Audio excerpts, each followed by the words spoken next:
SDA says the population white paper that says by 2030 we want to have a higher population of 6.9 million in Singapore.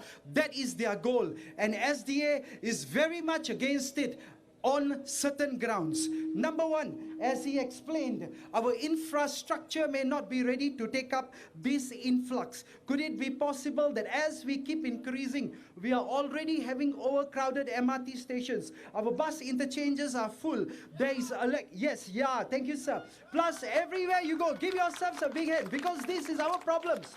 And he rightly mentioned that these are the issues that are being faced. Maybe our infrastructure was not ready yet, and the government started bringing in too many people too fast, and we need to have a slowdown. Crazy. Thank you, ma'am. You are right. No brain. Oh, wow. Thank you. Give her a big hand. She said the right words. That was very crazy and no brains.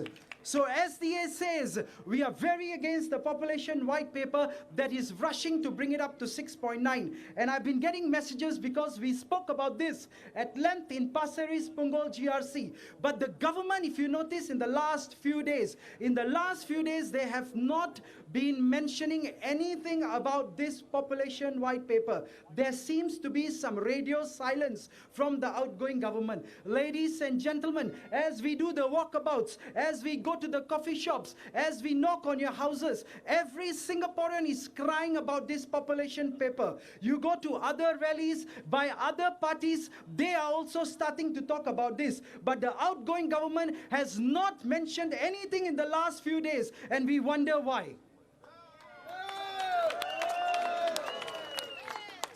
We will propose a very strong cut down on these until the infrastructure is ready. And I like to reiterate, please remember, SDA is not against foreigners coming into Singapore. We love the ones who are the foreign talent, who help to teach us even skills we may not know, who bring in all the industry knowledge that we need. But to keep them forever, that's also another question. Second thing, we are always welcoming all the investors who help our economy, because please remember, SDA also wants the economy to go up. Number three, the foreign workers that are coming in, we welcome them because there are certain jobs that Singaporeans are not ready to take up. But SDA strongly stands against the middle people, the foreigners who are coming in and taking away the jobs of our local Singaporeans. I spoke about, thank you. I spoke about this. Yes, thank you. I spoke about this at the other rally, and the example I gave was some Singaporean lady who shared her story that it was a foreigner supervisor who was giving more rights to the foreigners when she was taking them on the job. But this afternoon, before I came in here, a fellow Singaporean called us, and he said, Palji, if anybody says all these stories are not true, he said on the phone to me, I am a Singaporean, you don't know me, but I will come forward and I'll tell you, because the same problems are even happening in my workplace, where our own Singaporean brothers and sisters are not being given priorities because foreigners are willing to take our jobs, which we are very capable of doing, but at maybe a little bit of lower pay. Give our jobs back. Our people need it too. He also said to me on the phone just now, because the foreigners, their families are not here, they are willing to stay back after work. They are willing to come back on the weekends. But he told me on the phone, I'm a Singaporean. I have to go back to my wife. I have to take care of a little child. On one side, the government says we don't have enough children. On the other side, you don't give me a proper work-life balance. How will I be a good father to my children? Yes, and most importantly, the third point that he said to me very simply on the phone, Palji, I'm willing to come up because I was afraid in the last election. Now listen to his words, because maybe it is not just he who's talking. He said in the last election, some people told me, maybe your voting is not secret. You vote, they may know you didn't vote for the outgoing people. But he said, yes, it's wrong, huh? But he said to me on the phone, and I quote, he says, even if they know, although I know today that my vote is secret, but listen to his words. He said, my fear is gone, because more painful is the bad situation they have put us in. And I don't care even if they know against them. But I want to reassure all voters of Pasir Ris Punggol and Singapore, your vote is secret. When you go to voting this September 11, your vote is secret. Tell your neighbors that too. I know that fear is gone, that fear is going away. We are much more educated, and we all think just because of certain running numbers they may know. Does not matter. Yes, thank you, ma'am. The important thing is be brave. Let us all be brave. Turn to your neighbor and say, be brave. Turn to your other neighbor and say, let's vote for the right people. Yes, SDA. Thank you. Thank you. Thank you. Thank you. Gentlemen, I just want to go through quickly the 19 points that we have in plan for Pasir Ris Punggol that I mentioned earlier on local issues, because the next speaker is a super inspirational speaker. When he speaks, even I move. And I tell you something, whether he speaks later in English or Malay, you will hear that power coming from within. So I'll leave that for him to charge you up. But I want to just cover these 19 points, because Pasir Ris Punggol GRC residents, please remember that first and foremost, the 6 of us are going to be your representatives, taking care of local issues and making sure the town councils and all your needs are met first and foremost, because you have the power in your hands to put us in this position. And then secondly, we will be the voice in Parliament for both you and the rest of Singapore. So I'll just take 2 minutes to go through the list. Now, if I elaborate on each one of these points, it's going to take another hour or so. I invite you all to go off. When you reach home, go onto our SDA tube, and all of these have been listed, plus more detailed plans. But in simple things, number one, we're going to appeal to the government to bring forward the MRT construction plans for Pasir Ris Punggol. Number two, a lot of you have told us we need a regional hospital here. Number three, we need more schools and childcare centers. Number four, a water taxi to link up the Punggol settlement, Pasir Ris and Changi ferry terminal will be planned for.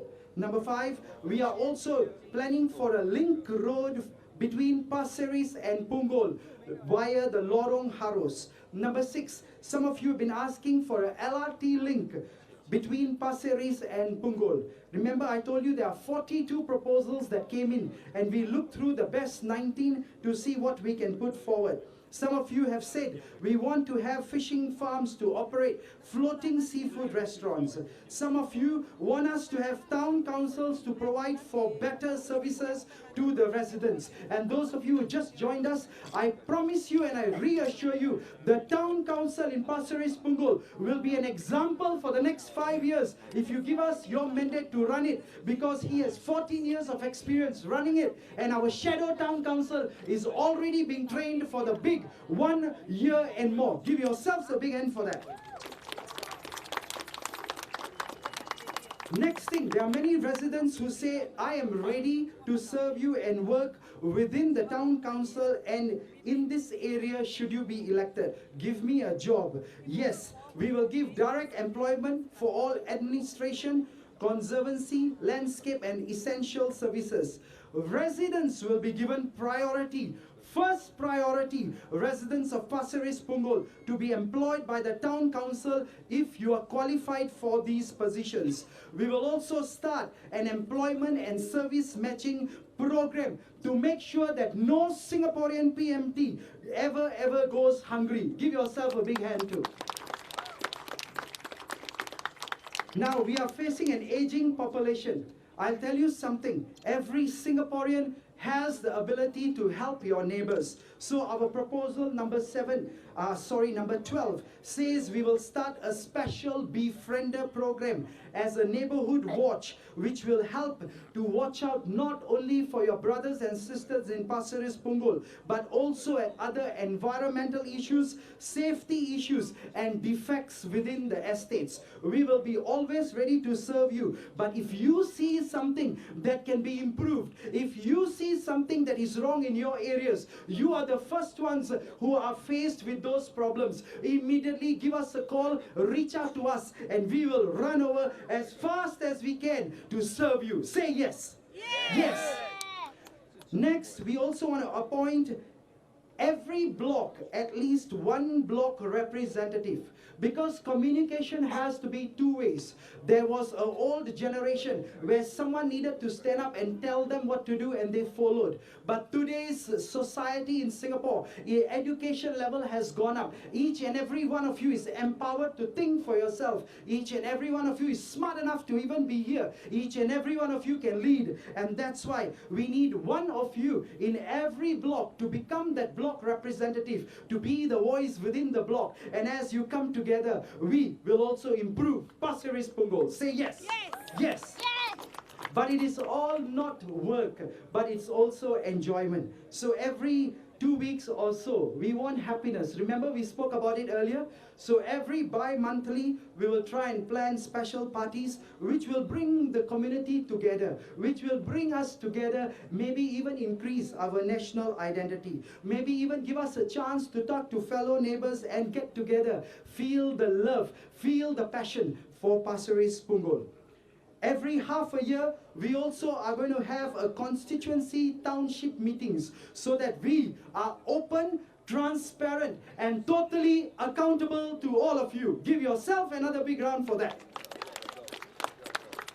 Every year, and we're not going to wait for 5 years to say what happened with whatever not. But every year, we will have a town council meeting to open up our accounts, to show you the progress reports, to show you what we have done. And thank you for your big hand, sir. But this is needed today because the electorate is already ready to ask for accountability. And if we are going to ask the government to be accountable, then we are ready to be accountable to the people of Pasir Ris Punggol. Say yes.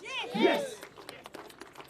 Now the next one, when we put up these 19 points on the net about a month ago and on our websites, the outgoing MPs, they picked up on the next one and a few others and started already firing us. They said, how can they say number 16 is going to happen? How can they even say number 19 will happen and so forth? But I'll tell you something, our last few proposals are very important. And please listen to this. Pasir Ris Punggol is one of the largest GRCs. We have nearly 188,000 voters here.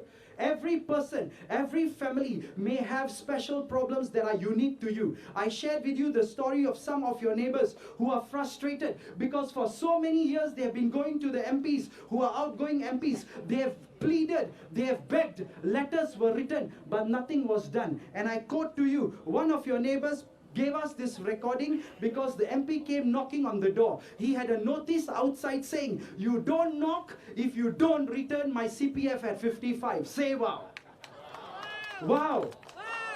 But they still knocked. Maybe the English fonts was too small, but the font I saw was big, but they still knocked. And when they opened the door, we have audio recordings. That man staying in Pasir Ris Punggol was angry because he says, 4 times I went to you, 4 times appealed, you wrote letters, but if you still can't do anything about my problem, then what are you there for? You might as well move back.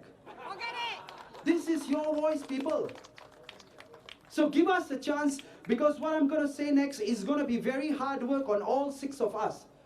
But before we came forward, we all decided and we said, we're going to dedicate our time, our effort, and our whole energy to the people of Pasir Ris Punggol. Say yes. Yes. And if need be, we will be here every day to have daily meet the people sessions with you to make sure we listen to your problems, because there are 6 of us. Never mind if some of us take that little time off, the rest of us is a strong team who's going to listen to you with our daily meet the people session. So your voices, your problems will be overcome and your stress will be gone. Say thank you. Thank you. And the last 2 is this.